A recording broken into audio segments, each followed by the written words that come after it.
Dr. Babetida, Mr. Sam Oluneki, Professor Mohammed Sankara, Madam Mohammed Haruna, Professor Sani Adam, and Secretary of the Commission, Mrs. Rose Oliera Anthony. Also in the hall is the Director General of the TI, Dr. Sam Kumar Idris. Also in line with the tradition, Honorable President Electoral Commissioners will kindly announce their presence through initial self-introduction, starting with the resident electoral commissioner for Yobe State, Alhaji Ibrahim Abdullahi. Your home live to GTV Africa, live from Abuja, INEC headquarters. Few minutes, INEC chairman will be speaking. National resident electoral commissioners. The national commissioners are all seated, and in a few minutes, we will let into. You have opportunity of hearing everything right from here down to where you are. And this is GTV Africa bringing to you live. Resident commissioners are introducing themselves at the moment, and you can have a view of the house. As I said, this is GTV Africa coming to you live from Abuja.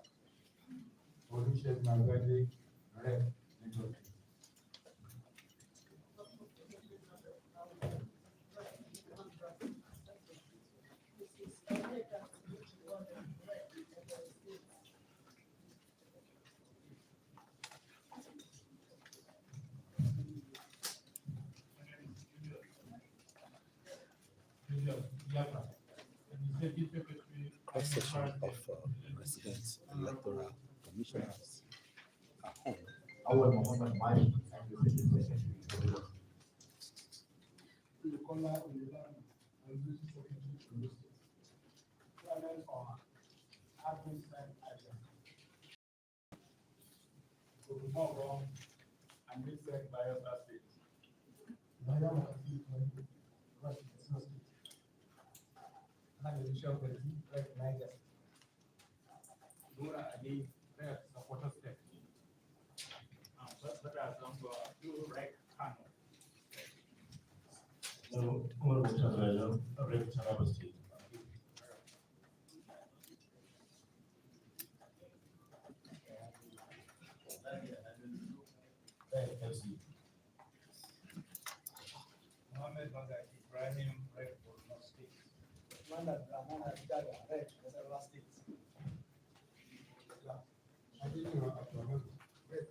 Professor Ayobade Salami, Red, State.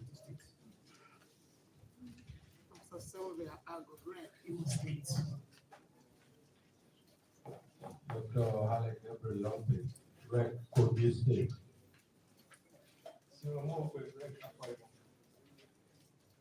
Ahmad Diwan, Red, Kogi State.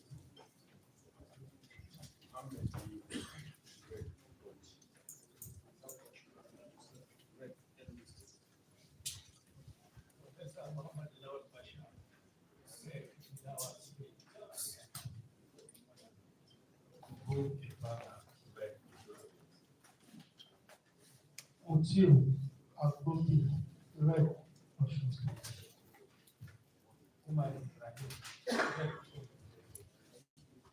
Thank you. At this point, it's my pleasure to invite our Honorable Chairman to please deliver his opening remarks. Honorable Chairman.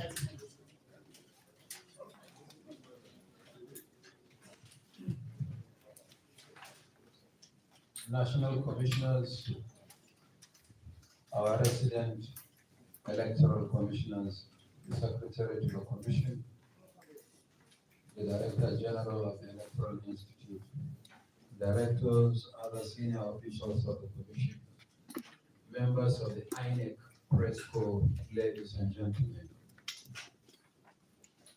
This is our third meeting in less than 2 months. Like the last two meetings, the purpose is to discuss the conduct of the 2023 general election, arising from the presidential and National Assembly elections held a week ago, and with the governorship and state assembly elections holding next week, it is imperative to review performance and assess preparations. No doubt, last week's national elections raised a number of issues that require immediate, medium, and long-term solutions. The planning for the election was painstakingly done. However, its implementation came with challenges, some of them unforeseen. The issues of logistics, election technology, behavior of some election personnel at different levels, attitude of some party agents and supporters, added to the extremely challenging environment in which elections are usually held in Nigeria.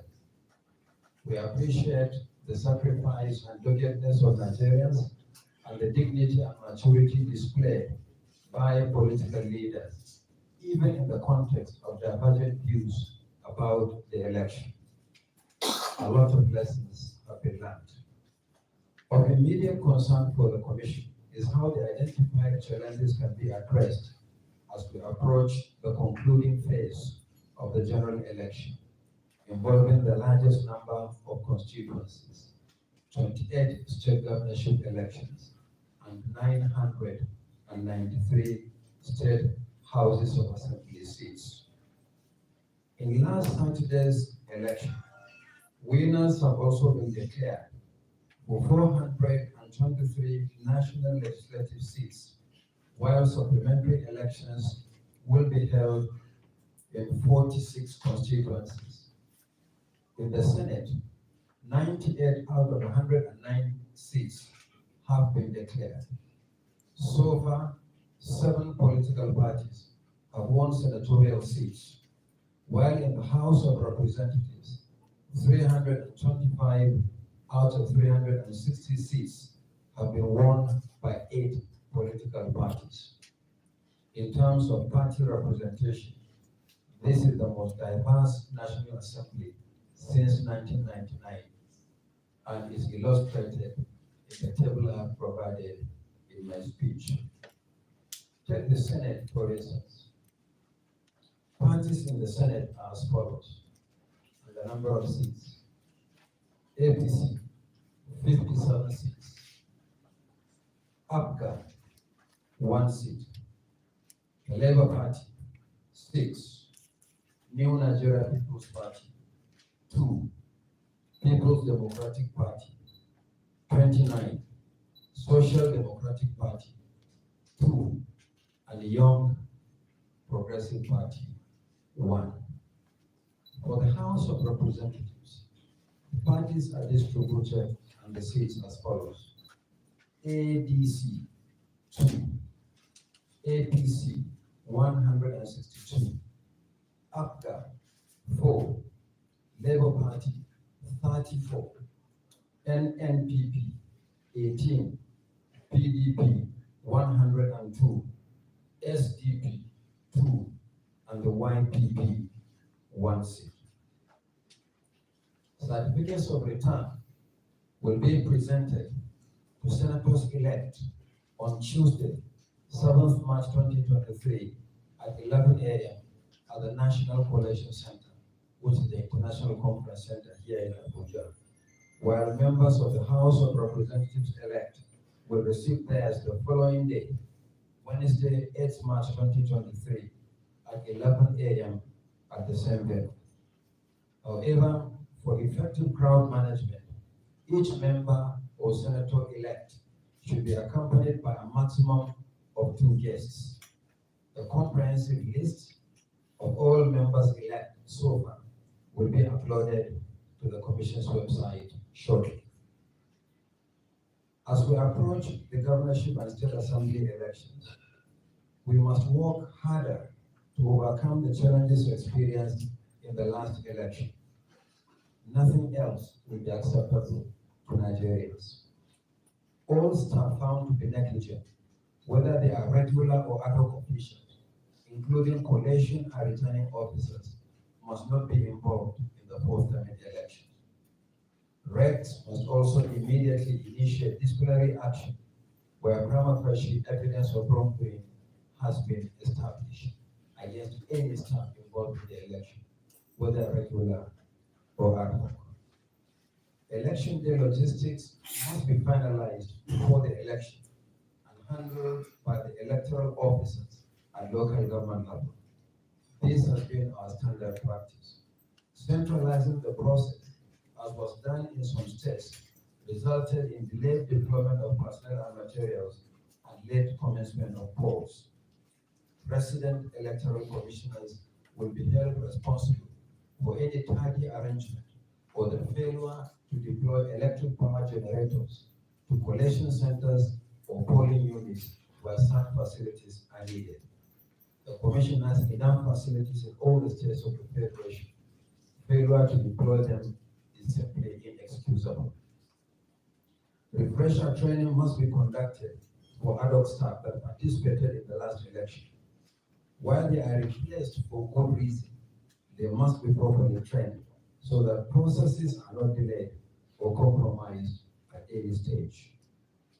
Arising from last week's election, the Commission has received reports from our state offices, as well as complaints and petitions from political parties and candidates. While infractions of any kind are proven, there will be redress. I must add that any action taken by the Commission is without prejudice to the rights of parties and candidates to seek further remedy as provided by law. On election day technology, the bimodal voter accreditation system, the BVAS, will once again be deployed for voter accreditation and result management. The deployment of BVAS has gone a long way to sanitize voter accreditation, as can be seen from the results of recent elections. Since last week, the Commission has intensified the review of the technology to ensure that glitches experienced, particularly with the upload of results, are rectified. We are confident that going forward, the system will run optimally. Once again, the Commission would like to appreciate the patience and understanding of Nigerians. We do not take this for granted.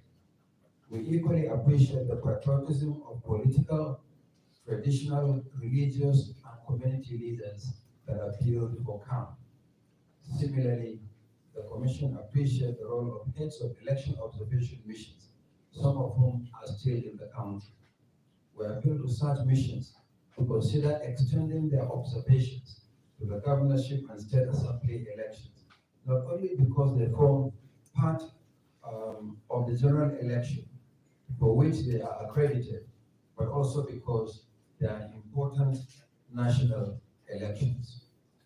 In the same vein, the Commission appreciates all domestic observers for their preliminary reports, which will help us enormously as we conclude the election. We also appreciate the reportage, the coverage, and the comments by media organizations on the elections. We look forward to the full reports of the election observers. We also wish to assure them that we will engage with them once again and all segments of the Nigerian society in a comprehensive, multi-stakeholder review of the election in earnest.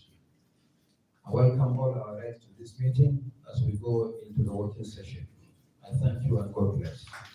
Your home live to GTV Africa. We've just listened to INEC chairman. He has already made known the numbers of those that we are expecting in the National Assembly as regards to Senate and House of Rep. Once the party that is having highest and that is having majority is expected that such party is the one to produce majority leader and possibly the speaker, the Senate president, as it is. Well, this is where I can bring to you from the INEC headquarters in Abuja. It is time for media to excuse the meeting for the meeting to continue. Well, till I have another breaking news, another thing to bring to your way. I'm Beniga Olamiko. See you next time.